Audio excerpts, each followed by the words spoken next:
Hello friends, welcome back to my channel. Now I will speak on the topic of Akbar the Great. Akbar the Great was an extraordinary personality. He was born on 14th October 1542 in Umarkot, Pakistan. When Humayun died, his son Akbar, just 13 years old, through little Akbar was well trained in the matters of the court. The elder minister could not bring themselves to respect him, fearing that they might revolt against her son Akbar's mother. Hamida Banu Begum requested a very noble and honest vizier named Bahram Khan to the Akbar's guide. Akbar was instantly liked by most of his people, unlike all the Mughal emperors before him. Akbar was born in India. India was his home and he loved the land and its people. Since he spent most of his childhood running and hiding along with his father, Akbar did not get any education. After a while, he found it hard to learn to read or write. While was Akbar still in Punjab, a skinny, crafty minister called Himu invaded Delhi. Under the able guidance of Bahram Khan, the Mughal forces got together and mounted an attack on Himu's soldiers. The two armies met at Panipat, the second war of Panipat. This was the second battle at Panipat, and it was more fierce than the first. During the battle, Himu was shot in the eye. When his soldiers saw him that their leader is dead, they abandoned their weapons and fled. Bahram Khan captured Himu, who was still alive, and had Himu beheaded in front of Akbar. During the first 4 years of his rule as the king of Delhi, Akbar showed no interest in handling the affairs of the kingdom. He trusted Bahram Khan and allowed him to handle the administration of the kingdom. Akbar was more interested in playing polo, hunting wild animals in the forest around the Delhi, and taming the wild camels. Then, when he was 18 years old, there was a sudden change in Akbar. He decided to accept the responsibility of being king and assemble the throne. He surrounded himself with the experts in every field. They guided him and helped Akbar to become the greatest Mughal emperor. Within the short while, Akbar began a conquest to expand his empire in every direction. He fought many battles and captured vast areas to the west and to the east. Within a few years, his empire extended from Afghanistan to right up to the Bay of Bengal. The only place that continued to resist the Mughal forces was the area controlled by Rajputs called Rajputana. They were furious warriors and managed to keep the Mughals at bay. Finally, Akbar himself decided to lead an attack on the Rajputs. Akbar was a furious warrior, and when he led his troops into the battle, they were always victorious. The Rajput fort began to fall one by one. With each victory, the Mughal grew more confident.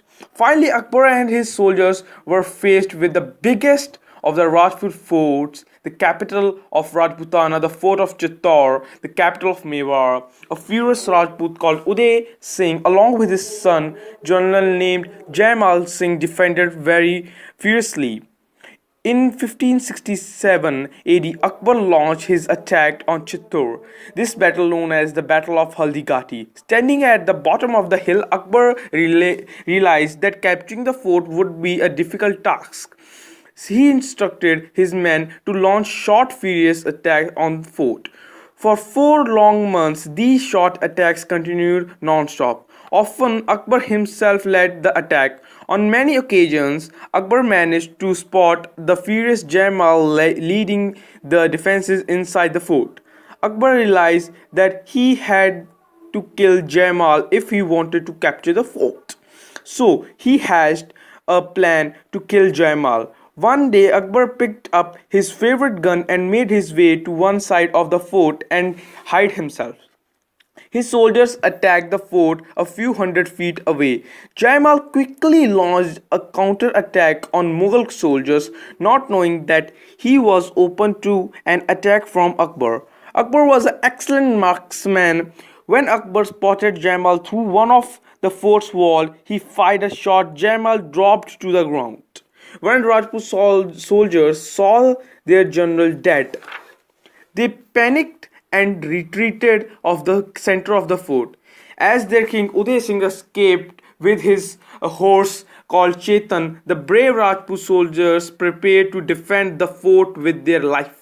But it wasn't long before the furious Mughal swarmed the fort and slaughtered everyone inside. Chittor was plundered and all the wealth was taken away to Agra, the capital of Akbar's kingdom. Akbar returned to Delhi a very happy emperor. He now began to concentrate on ruling his empire well. Unlike most of the other Mughal emperors, Akbar did not insist on any Islamic system of law. He treated Hindus, Muslims, Christians, Buddhists, Jains, Sikhs with equal respect. He spent a lot of time discussing religion with priests and ascetics from the different regions. He appointed many Hindus, including the Rajputs that he had defeated, to prominent positions in his empire. For the first time, Indians felt comfortable under a Mughal rule or Islamic rule. Akbar encouraged marriages between Hindus and Muslims. Her favorite wife, popularly known as Jodha Bai or Harka Bai, born his first son Salim, popularly known as Emperor Jahangir. The first 33-year wife was Hindu. She was the daughter of the Rajput king of Amber. The king of Amber and his grandsons became a loyal general in Akbar's army. They were treated with the same respect and received the same noble treatment as the Muslim generals. Akbar was truly fascinated with the different religions he encountered in India. What saddened him was the fact that, like his forefathers, many people used religion as a means of declare themselves superior to the others or wage war against their neighbors. He decided that he would introduce a new religion that combined all good points of all the religions that he had encouraged. He called his religion Din Ilahi, or the divine faith, or the religion of God. The dreaded ulema or Islamic religious scholars did not like Akbar making his own religion. They called him the blasphemer and motivated Akbar's half-brother Hakim to issue the fatwa against Akbar. According to the fatwa, every Muslim was bound by the duty to attack and kill Akbar. The wise Akbar enlisted the help of his Hindu general and defeated the Hakim in 1581 AD in Afghanistan. Akbar was so grateful to his Hindu generals that he was removed unjust taxes called jizya that was levied on all the non-Muslims, sorry. Though he was illiterate, Akbar inducted the most learned and talented people into the court. The most famous of these people were the Navaratna or nine gems. Navaratna consisted of 9 talented and intelligent people. The most famous of them were Abul Fazl, a writer of a book called Akbarnama and the Ane Akbari. A poet who was translated the Bhagavad Gita into Persian, Tansin, the royal singer, and Biber, also a very witty and intelligent Hindu minister who helped Akbar in the affairs of the court. As he grew older, Akbar became a sad man. He believed that his son Salim Nuruddin Muhammad Salim Jahangir, who had earned the name of Jahangir, began to grow restless. He was a hot-blooded man who wanted to ascend the throne even before his father's death. When Akbar was away from Agra, Jahangir seized the Agra and proclaimed himself emperor. Akbar returned and put Jahangir in his place.